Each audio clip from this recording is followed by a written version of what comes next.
Iyon daw ang rason kung bakit siya nito dinala doon dahil kailangan daw niyang bantayan ang bawat galaw ni Galileo at siguraduhing ayon sa kanilang plano ang mga gagawin nitong desisyon. Naintindihan naman ito ni Jing pero tinanong niya ang kanyang boss kung para saan ang lahat ng iyon. Ngumiti lang ang time merchant at sinabi sa lalaki na ang plano daw kasi niya para sa kanilang lahat at sa Chingon Hermit Club ay para sila ang maging predecessor ng Eternal Club. Ang ibig sabihin nito ay pag tinignan sila sa history ay makikita ng lahat na sa Hermit Club nag-umpisa ang kanilang organisasyon. Sila daw ang responsable para tama ang lahat ng mga mangyayari ayon sa kanyang gusto sa future. At si Galileo daw ang magiging una nilang observation target. Pagkatapos noon ay dumiretso na agad ang ating bida sa River of Time at sinabi na sobrang tagal na daw niyang naglalakbay doon papunta at palabas sa iba't ibang parte ng history. Sigurado daw siya na mas matagal na siyang naglalakbay kung saan-saan kesa sa totoong edad niya na 29 years old. Kaya, inisip nitong mabuti kung taga-ancient times na ba siya ngayon o taga-modern era pa rin. Pero, sinabi nito na kahit ano pa siya doon ay wala naman itong pagkakaiba dahil siya lang naman ang nag-iisang tao na kayang magpabalik-balik sa loob at labas ng River of Time.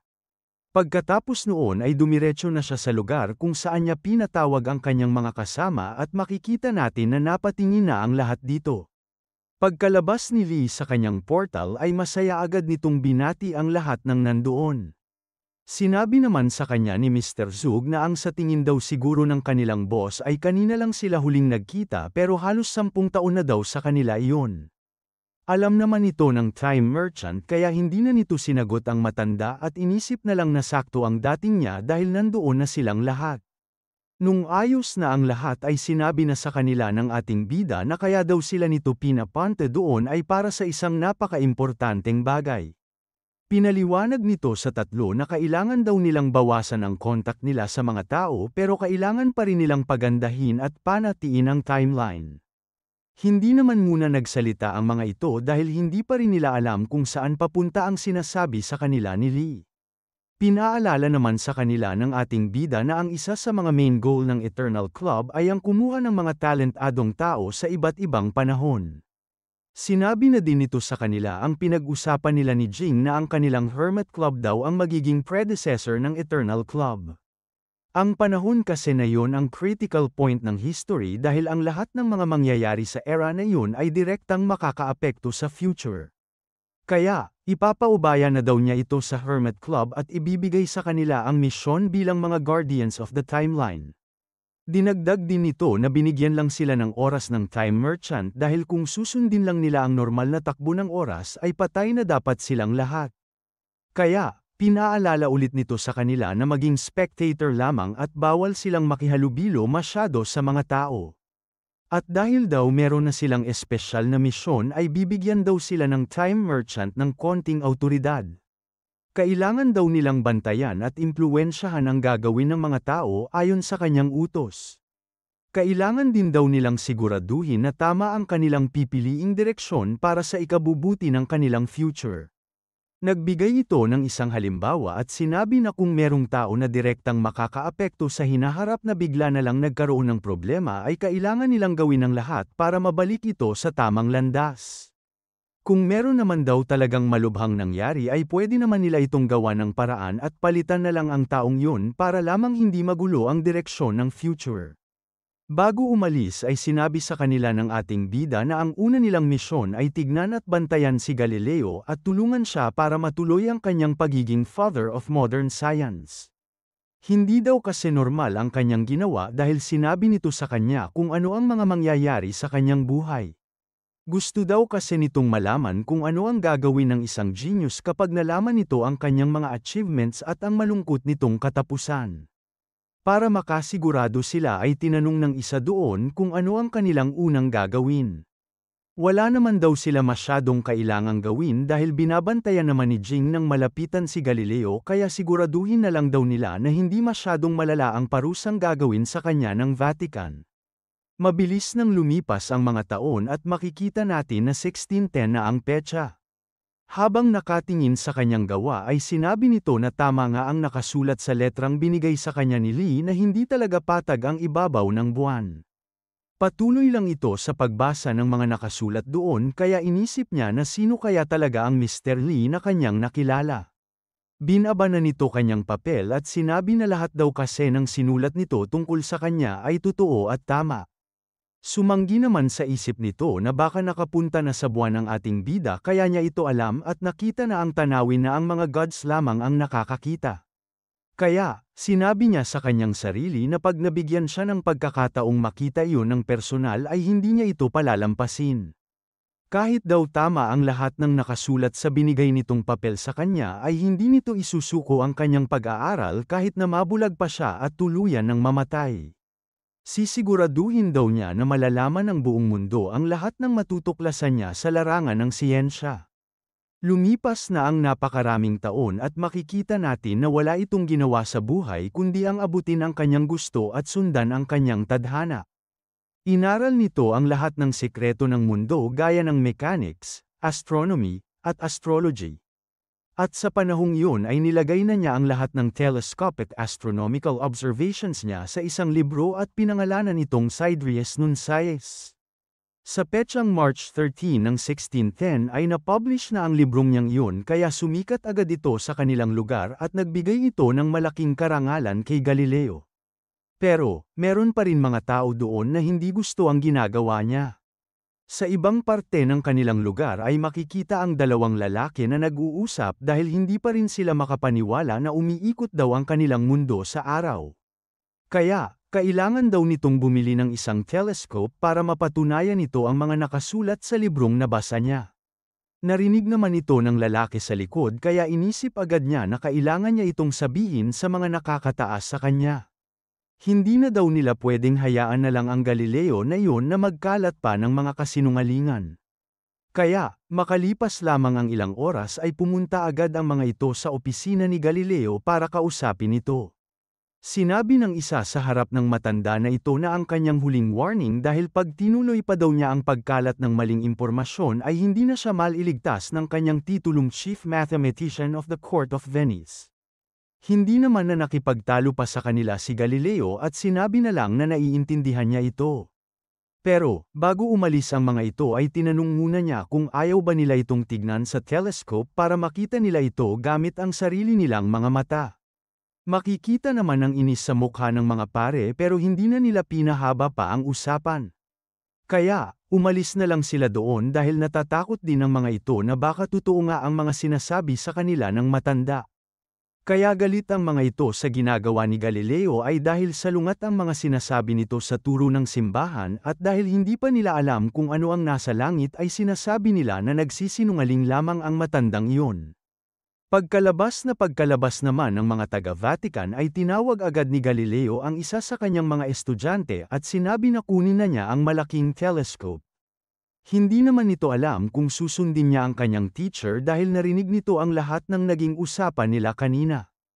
Hindi naman nag-alala doon si Galileo dahil sinabi daw sa kanya ng kanilang God na hindi pa niya oras mamatay.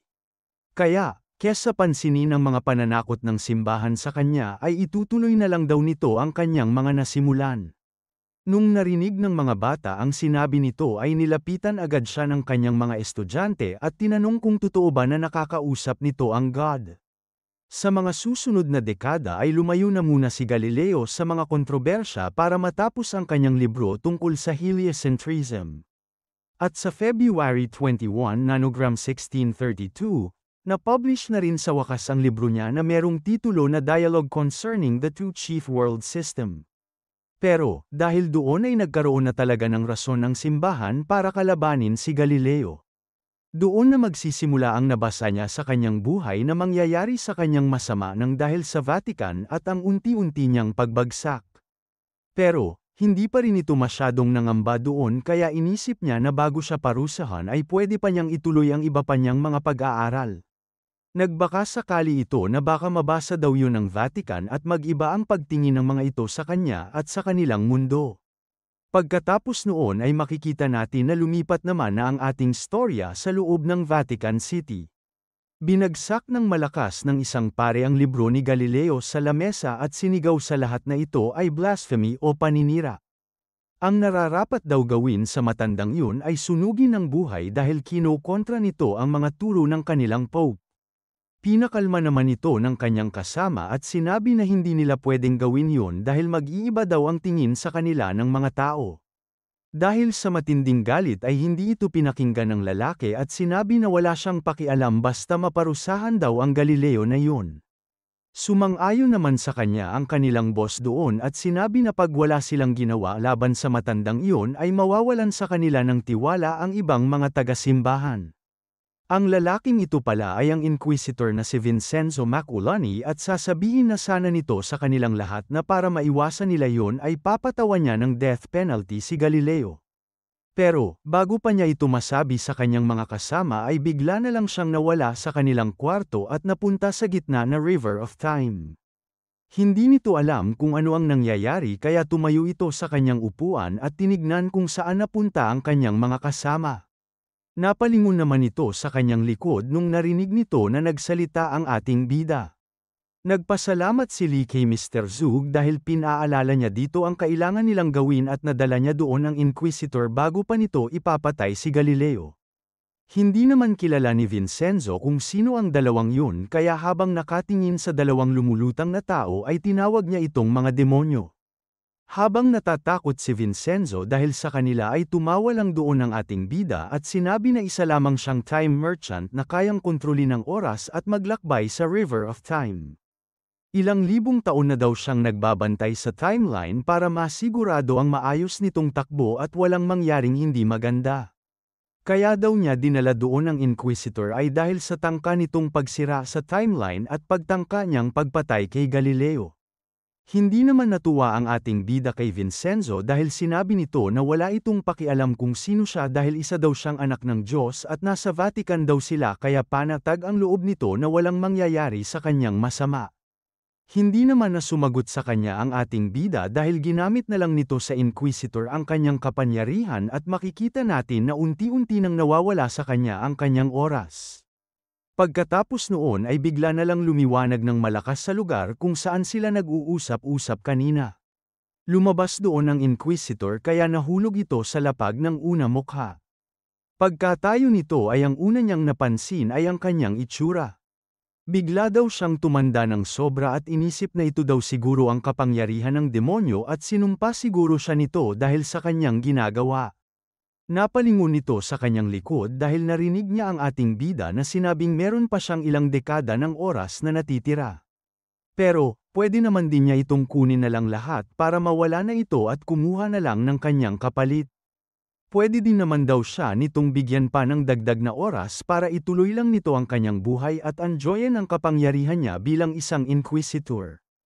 Kaya, sa huling pagkakataon ay tinanong nito si Vincenzo kung ano ba talaga ang gusto niyang mangyari. Bigla naman itong lumapit papunta sa time merchant ng nakayuko at sinabi na siya daw ang God kaya hindi na daw nito ipapapatay si Galileo kung ibabalik lang nito sa kanya ang mga nawala niyang oras. Natuwa naman doon ang ating bida kaya gagawin daw niya ito pero meron pa siyang kailangang malaman. Sa mga sumunod na oras ay sinabi nito kay Vincenzo ang mga kailangan niyang gawin at ang dapat at hindi dapat mangyari kay Galileo. Pagkatapos nilang mag-usap ay bumalik na sa normal ang ibang nandoon kaya tinanong nila si Vincenzo kung ano na ang kanilang gagawin kay Galileo. Hindi naman ito agad sinagot ng Inquisitor dahil napansin nito na bumalik na nga sa normal ang kanyang katawan. Dahil doon ay sinabi nito sa kanyang isip na sigurado na siya na ang ating bida talaga ang kanilang God. Pagkatapos noon ay sinabi agad nito sa kanyang mga kasama ang inutos sa kanya ni Lee na hulihin na si Galileo at ikulong na nila ito. Pero, kailangan daw nilang tandaan na hinding-hindi nila pwedeng saktan ang matanda. Mabilis naman ang lumipas ang oras at makikita natin na dinala na nila si Galileo sa Vatican para tanungin sa kanya kung hindi ba nito tinatanggi na salungat ang kanyang mga ideya sa simbahan. Tama daw ito pero magpapaliwanag pa sana siya kung bakit pero hindi na ito pinakinggan ng kanyang kausap. Dinagdag nito na hindi lang daw yun ang kanyang mga ginawa dahil pilit niyang kinokontra ang salita ng kaninang Pope at patuloy pa niyang nilalason ang utak ng iba dahil sa kanyang mga libro. Sinabi sa kanya ni Galileo na hindi niya alam kung bakit sila galit na galit dahil wala naman daw mali sa kanyang mga sinasabi at meron pa siyang pruweba na umiikot talaga ang kanilang mundo sa araw. Hindi na napigilan ng kanyang kausap ang magalit ng sobra kaya tinawag nito ng kung ano-anong masasakit na salita si Galileo. Pero, bago nito sabihin ang kanyang hatol ay napatigil muna ito at napatingin sa direksyon ni Vincenzo. Doon na nito inisip kung bakit kaya nito pinuprotektahan ng sobra ang kalagayan ng matandang iyon. Wala naman na itong nagawa kaya sinabi na lang nito sa kanilang mga guard na dalhin na nila si Galileo sa kanyang kulungan. Nakahinga naman siya dito ng maluwag dahil mukhang naaayon pa rin daw sa sulat na bigay sa kanya ng ating bida ang mga nangyayari sa kanyang buhay. Sa ilalim ng Vatican, maririnig dito na sinasabi ng isa sa kanyang kausap na sinunod na nito ang lahat ng kanyang mga inutos. Sinigurado daw niya na walang gugulo sa kanya doon, meron siyang malinis na kama, masarap na pagkain, at mga tsock na pangsulat. Pero, nahihiya nitong tinanong kay Vincenzo kung bakit daw niya ginagawa ang lahat ng iyon para sa isang kriminal. Hindi naman na ito sinagot ng Inquisitor at dinagdag na lang na pagkumalma na ang isyu kay Galileo ay pwede na daw niya itong pakawalan. Hindi naman makapaniwala doon ang kanyang kasama dahil sigurado daw siya na hindi pwede ang gusto nitong mangyari. Wala namang pakialam doon si Vincenzo kaya tumingin ito ng masama sa kanyang kausap at sinabi na sundin na lang nito ang kanyang sinasabi.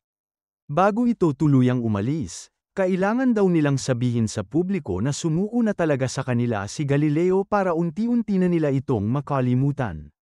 Nung nakaalis na doon ang Inquisitor ay sinabi nito na hindi nila pwedeng patayin ang tao na merong napakalaking ambag sa future ng kanilang mundo.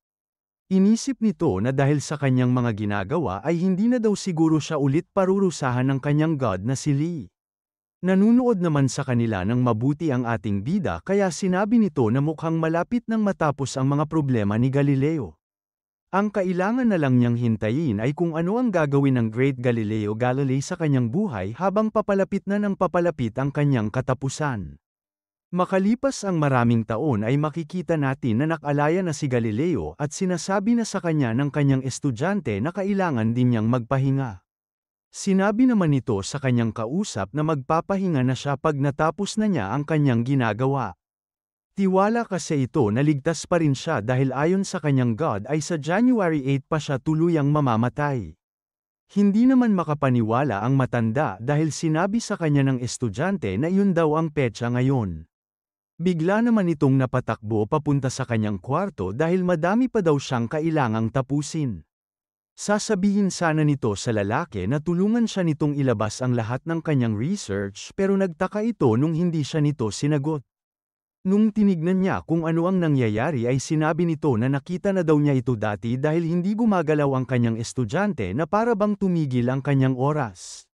Napalingon naman ito sa baba nung narinig na rin niya sa wakas ang boses ng ating bida at sinabi na sobrang tagal na daw nilang hindi nagkikita. Humanga talaga ito sa matanda dahil kahit alam na niya ang mga mangyayari sa kanyang buhay ay pinili pa rin niya ang mahirap na daan. Sinabi na rin ito sa kanya na kumukuha siya ng mga talentadong tao sa history at binibigyan niya ang mga sa tingin niyang kwalipikado ng eternal life. Naisip naman agad nito ang mga nauna sa kanya na sina Aristotle, Socrates, at Archimedes at tinanong kung nasa kamay din ba ng ating bida ang kanilang mga buhay. Hindi naman ito sinagot ng diretsyo ng Time Merchant pero sinabi nito na kung magkakaroon ng pagkakataon ay pwede silang magkita-kita. Naintindihan na ni Galileo ang sinasabi sa kanya ng ating bida kaya tinanong niya ito kung naabot ba niya ang standard ng Time Merchant. Hindi daw kasi siya papayag na hanggang doon na lang ang kanyang buhay dahil marami pa siyang gustong gawin. Hindi na siya sinagot ni Lee dahil ginamit na agad nito ang kanyang kapangyarihan at makikita natin na bumabalik na sa dati niyang itsura si Galileo. Pagkatapos noon ay ngumiti na sa kanya ang ating bida at sinabi na welcome sa kanyang Eternal Club.